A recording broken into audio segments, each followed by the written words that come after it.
बिस्मिल्लाहिर्रहमानिर्रहीम। अस्सलाम वालेकुम। आप देख रहे हैं हमारा यूट्यूब चैनल। मैं हूं मलिक अब्दुर्रहमान। नाज़रीन, आजकल जो है वो पाकिस्तान तहरीक-ए-इंसाफ़ में कौन आ रहा है, कौन जा रहा है, इस हवाले से बहुत ज़्यादा चर्चा है। और उसी में जो है वो आज एक और ख़बर निकल कर सामने आई, जब सीनियर सहाफ़ी हबीब अकरम साहब ने ये एक इंकशाफ़ किया। उनका एक बयान है जिसमें उन्होंने कहा कि NA 58 चकवाल से सहाफ़ी अयाज़ मीर साहब जो है वो पाकिस्तान तहरीक-ए-इंसाफ़ के उम्मीदवार हो सकते हैं, और उनके मुकाबले में नून लीग का कौन उम्मीदवार होगा, उन्होंने कहा कि इसका भी फ़ैसला नहीं हुआ। तो ये एक बड़ी ही इंटरेस्टिंग चीज़ है, क्योंकि जो अयाज़ अमीर साहब हैं, उनके हवाले से जो ख़बर देने वाला है वो भी एक सीनियर तरीन सहाफ़ी है, और आई एम श्योर इनके आपस में राब्ते भी होंगे, सारा कुछ होगा। तो अगर ये ख़बर दी जा रही है तो इसमें सदाकत भी हो सकती है। लेकिन इसके साथ साथ मैं ये बात भी कहना चाहता हूँ, क्योंकि अयाज़ अमीर साहब जो हैं वो एक सहाफ़ी हैं, तो मेरा अपना पॉइंट ऑफ व्यू ये है कि सहाफ़ियों को सहाफ़त करनी चाहिए, सियासतदान नहीं बन जाना चाहिए। लेकिन इसमें कोई मुज़ाहिका नहीं है कि अगर वो सहाफ़त छोड़कर सियासत में आना चाहते हैं। लेकिन एक बात जो है वो बड़ी वाज़ेह है, और मेरी गुफ्तगू में आप इस बात को समझ भी रहे होंगे कि अगर अयाज़ अमीर साहब सहाफ़त छोड़कर सियासत में आते हैं तो फिर उनको दोबारा से जो है वो सहाफ़त में नहीं आना चाहिए।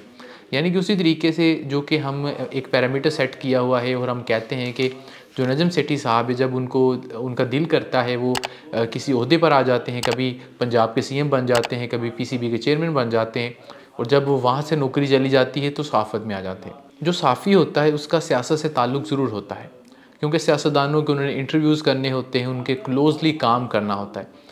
लेकिन फिर भी दोनों अदारे जो है, दोनों शोबे जो हैं वो एक साथ चल सकते हैं। और हमने देखा है कि बहुत सारे ऐसे सहाफ़ी हैं जो कि इस चीज़ के हवाले से जो है वो बड़े स्ट्रिक्ट उन्होंने कवानीन अपने बनाए होते हैं कि किसी भी तरीके से वो किसी पार्टी के साथ बिलोंग नहीं होना चाहते।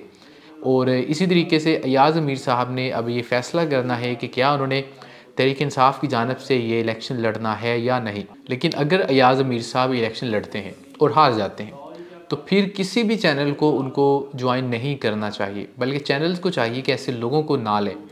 क्योंकि आप जो है वो इस तरीके से नहीं हो सकता कि एक दिन आप किसी पार्टी की तरफ से इलेक्शन लड़ें और अगले रोज़ आप टेलीविज़न पे बैठकर सहाफ़ी बन जाएं और फिर से जो है वो दूसरी पार्टियों को रगड़ा लगाएं। अगर आप किसी पार्टी के नज़रिए से मुत्तफ़िक हैं तो आपको ज़रूर ज्वाइन करनी चाहिए।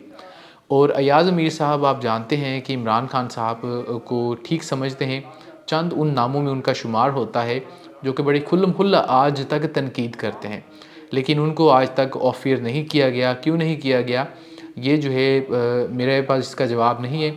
लेकिन अलबत्ता उनके ऊपर इसी रजीम चेंज ऑपरेशन के बाद हमला ज़रूर हुआ था, उनके कपड़े फाड़े गए थे, लेकिन उसके बावजूद उन्होंने जो है वो अपने बयानात देने नहीं छोड़े, और आज भी वो अपने मौक़िफ़ पर कायम हैं। लेकिन एक बात मैं फिर कहूँगा कि जब फ़हद हुसैन साहब शबाशी साहब की हुकूमत में उनके मुशीर मुकर्रर हुए थे, तो उस वक्त हम लोग ही थे जिन्होंने उनके ऊपर तनकीद की थी कि आप सहाफ़ी हैं, अब आप जो है वो इन लोगों से ये नौकरी लेकर बैठ गए हैं।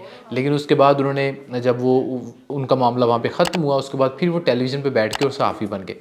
तो जो पैरामीटर है वो सबके लिए सेम होना चाहिए। ये नहीं होना चाहिए कि एक तरफ आप उन लोगों पे तनकीद करें कि जो कि इस तरीके से करते हैं, लेकिन दूसरी जानब जिसको आप सपोर्ट करते हैं उनके हवाले से आप नरम गोशा रखें।